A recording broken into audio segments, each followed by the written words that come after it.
ચમનભાઈ ભીલવણવાળાના મંદિરે સ્થાનિકે બિરાજમાન ચેહર ભવાની બ્રહ્માણી માતાજીની રમેલ જાતરનો પ્રસંગ ઉજવાયો. ધાર્મિક નગરી તરીકે ઓળખાતા પાટણ શહેરમાં ગાયત્રી મંદિર વિસ્તારમાં આવેલ શ્રી બ્રહ્માણી માતાજીના સ્થાનકે ચૈત્ર સુદ આઠમની રાત્રે વર્ષોની પરંપરા મુજબ રમેલ જાતરનું આયોજન કરવામાં આવ્યું, જેમાં ગામ બહાર ગામથી મોટી સંખ્યામાં પધારેલ ભક્તો તેમજ ભુવાજીએ માતાજીની પ્રસાદી અને દર્શન ભક્તિનો લાભ લીધો હતો. પાટણ ગાયત્રી મંદિર નજીક આવેલ પ્રજાપતિ ચમનભાઈ ભીલવણવાળાની જગ્યામાં આજથી 25 વર્ષ પહેલા બિરાજેલા શ્રી બ્રહ્માણી માતાજી અને ચેહર માતાજીના સ્થાનકે વર્ષોની પરંપરા મુજબ ચૈત્ર સુદ આઠમની રાત્રે ભક્તિસભર માહોલમાં રમેલ જાતરના પ્રસંગનું આયોજન કરવામાં આવ્યું હતું, જેનો મોટી સંખ્યામાં ભક્તજનોએ લાભ લીધો હતો. તેમજ પાટણ પંથકના ભુવાજીઓએ રમેલમાં ઉપસ્થિત રહીને ભક્તજનોને રૂડા આશીર્વાદ પાઠવ્યા હતા.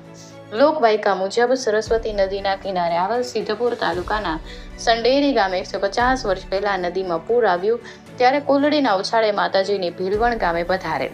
ત્યારે ભીલવણ ગામે દર રવિવારે માતાજીનો ખૂબ મોટો મેળો ભરાતો. ભીલવણ ગામમાં માધાભાઈ પ્રજાપતિ અને શંકરભાઈ પ્રજાપતિ અને તેમના દીકરા અંબાલાલ પ્રજાપતિ માતાજીની ખૂબ જ સેવા પૂજા કરતા. ત્યારે અંબાલાલ ભાઈના દીકરા ચમનભાઈ પ્રજાપતિ જ્યારે 2 વર્ષની ઉંમરના હતા ત્યારે માતાજીએ તેમના પર હેત ઢોળી તેમને પ્રગટ થયેલા અને સમય સાથે લગભગ 25 વર્ષ પૂર્વે ચમનભાઈ પ્રજાપતિ માતાજીને ભીલવણ ગામેથી જ્યોત સ્વરૂપે પાટણની પવિત્ર ભૂમિ પર પધાર્યા. ત્યારથી ચમનભાઈ માતાજીની સેવા પૂજા કરે છે તેમજ દર ચૈત્ર માસને આઠમે રમેલ જાતર યોજે છે, જેમાં ગામને બહાર ગામથી અંદાજે 1500 જેટલા ભક્તો તેમજ ભુવાજી પધારે છે. અહીં પધારેલ ભક્તોના કહેવા મુજબ તેઓ માતાજીના અતૂટ શ્રદ્ધા ધરાવે છે. અહીં માતાજી હાજરા હજુર છે. માતાજીની દયાથી તેમના કેટલાય કામ, બાધા અને માનતાઓ પૂરી થઈ છે અને માતાજી આશરે આવતા કોઈને નિરાશ કરતા નથી. દર્શન માટે આવતા ભક્તો માટે અહીં સદા વ્રત ચલાવવામાં આવે છે.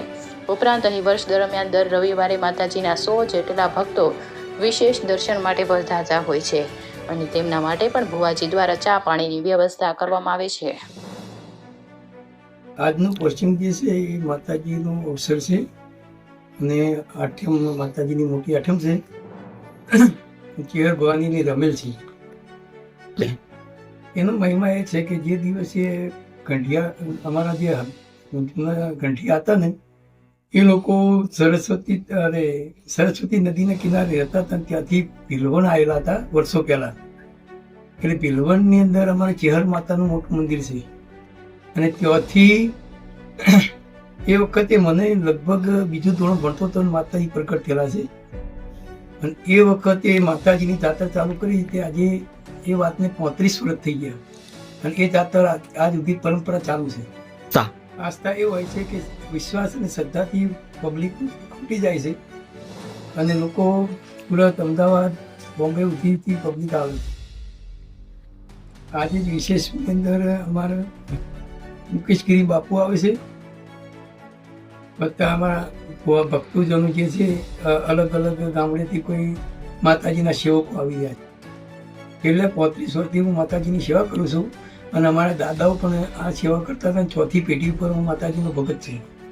માતાજીને અહીં આવે ને પોતાની મનોકામના જે માતાજીને રજૂ કરે એ મનોકામના એમની પૂરી થાય. મારું નામ ચમનભાઈ અંબાલાલ પ્રજાપતિ.